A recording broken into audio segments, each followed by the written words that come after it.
Recently अभी S Jaishankar ने यहाँ पे कमेंट किया है, इंडिया के आईटी सेक्टर को पाकिस्तान के आईटी से कंपैरिजन किया है। आप तो सब यहाँ पे पहले जानते एक क्लिप हैं देख कि लेते हैं। हमारा हमारे एक पड़ोसी हैं जो माने एक किस्म से जैसे हम आईटी के एक्सपर्ट हैं, इंफॉर्मेशन टेक्नोलॉजी के, वो इंटरनेशनल टेररिस्ट के एक्सपर्ट हैं। हाँ? अब उनके यहाँ और सालों से ये चल रहा है कि हम इसका सामना कैसे करें। और इसमें जो है हम दुनिया में हम दुनिया को हम समझा पाए कि आतंकवाद जो है, कभी आप ये नहीं समझिए कि आतंकवाद राजनीति है या कूटनीति है। आतंकवाद आतंकवाद है। आज हमारे खिलाफ किया जा रहा है, कल आपके खिलाफ ये होगा।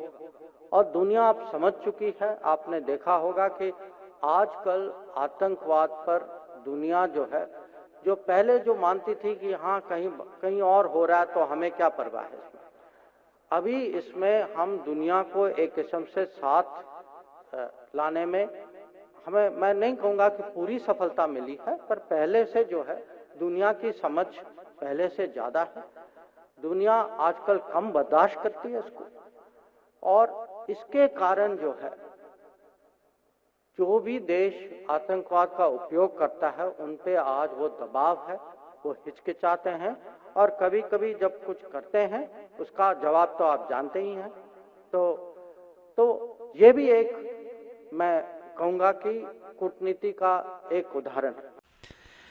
तो आपको समझ तो आ ही गया होगा कि यहाँ पे क्या हुआ है। तो एस जयशंकर ने जैसा कि कंपेयर किया कि इंडिया का जो आईटी सेक्टर है, ठीक है, उसको पाकिस्तान के आईटी सेक्टर से कंपैरिजन किया, जिसमें उन्होंने बोला आईटी सेक्टर को यहाँ पे सब लोग समझ रहे होंगे इंफॉर्मेशन टेक्नोलॉजी, ठीक है। तो यहाँ पे उसको कंपैरिजन करने की बात करी होगी, जैसे कि टीसीएस हो गया, इंडिया की बड़ी कंपनी हो गई, विप्रो, इन सबको पाकिस्तान की आईटी कंपनी से कंपेयर किया। लेकिन ऐसा कुछ नहीं है।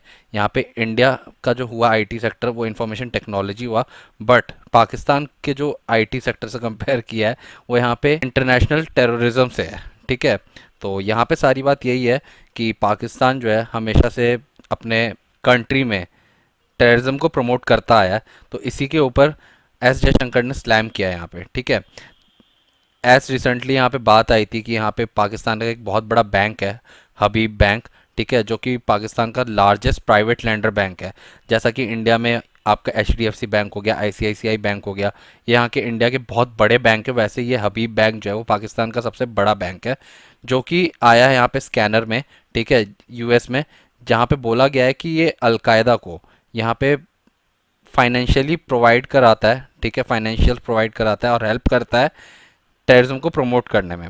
एज यहाँ पे सबको पता ही होगा अलकायदा बैन किया हुआ है, ठीक है। तो यहाँ पे जो हबीब बैंक है, यहाँ पे आप लोग ये सोच होंगे कि वो कैसे हेल्प कर रहा है अलकायदा को, ठीक है। तो यहाँ पे जितने भी इंटरनेशनल ट्रांजैक्शंस होते हैं या फिर बॉर्डर पे ट्रांजैक्शन जो भी होते हैं अलकायदा के, जिसमें उसको पेमेंट करना होता है, ठीक है, मोड ऑफ पेमेंट यानी कि आप समझ सकते हैं, वो करना होता है, तो उसके लिए उसके पास कोई सोर्स नहीं है। तो यहाँ पे जो हबीब बैंक है वो यहाँ पे अलकायदा को हेल्प करता है कि वो अपने जितने भी ट्रांजैक्शंस होते हैं उसमें हेल्प करता है अलकायदा को। एज यहाँ पे एक रिपोर्ट के अकॉर्डिंग प्लेंटिफ, ठीक है, यहाँ पे अलकायदा को टेररिज्म में हेल्प करता है, जो कि साल 2010 से लेके 2019 के बीच में अफगानिस्तान में बहुत सारे जर्नलिस्ट, यहाँ पे 370 के अराउंड उनको मारा गया अलकायदा की ओर से, ठीक है। तो मीनवाइल यहाँ पे बैंक की तरफ से भी आया है कि वो फुल्ली जो उसके ऊपर एलिगेशंस है उसको यहाँ पे फॉल्स ब्लेम करने की कोशिश में लगा हुआ है, ठीक है। तो इसी पे एस जयशंकर ने एक कमेंट करा, और जैसा कि सबको पता है यहाँ पे एस जयशंकर ने जो कमेंट करा है, ये India IT versus IT, Jaishankar says India expert in IT, Pakistan in international terror, ठीक है। तो यहाँ पे बात यही है कि अभी जो इंडिया फाइट कर रहा है टेररिज्म से, यहाँ पे पाकिस्तान की ओर से हमेशा आपको सबको पता ही होगा बॉर्डर पे भी बहुत सारी प्रॉब्लम्स पाकिस्तान हमेशा से इंडिया के लिए खड़ा करता आया है, जिसके पीछे पाकिस्तान को सपोर्ट मिलता है बड़ी बड़ी कंट्रीज़ का। चाइना हो गया, चाइना पाकिस्तान को सपोर्ट करता है। तो यहाँ पे जयशंकर ने यही बोलने की कोशिश की है कि अभी जो भी कंट्रीज़ पाकिस्तान का सपोर्ट कर रही है टेररिज्म को फैलाने में, कल को टेररिज्म उनके खुद के पैर काटेगा, ठीक है। जैसे कि चाइना हो गया, चाइना हमेशा से सपोर्ट करता आया पाकिस्तान को, तो यहाँ पे उसको भी कभी ना कभी भुगतना पड़ेगा। और कंट्रीज साथ में आ रही है टेररिज्म के खिलाफ, बट अभी उस लेवल पे वर्क नहीं हो रहा टेररिज्म को रोकने के लिए जिस लेवल पे होना चाहिए। तो इसी को लेके एस जयशंकर ने एक कमेंट किया था। और जैसा कि अभी पता ही होगा, जनरल बाजवा यूएस के टूर पे हैं, जहाँ पे वो बाइडन से तो नहीं मिलेंगे बट वहाँ के बहुत बड़े ऑफिशियल या एडमिनिस्ट्रेशन से वहाँ पे उनकी मीट है, जिसमें वो F-16 एयरक्राफ्ट का पैकेज अपने लिए करवाना चाह रहे हैं इशू, और बहुत सारे हेल्प चाह रहे हैं डिफेंस को लेके। तो इसीलिए वो इस मीट पे गए हैं, जो कि पाकिस्तान के लिए बहुत ज़्यादा इंपॉर्टेंट है।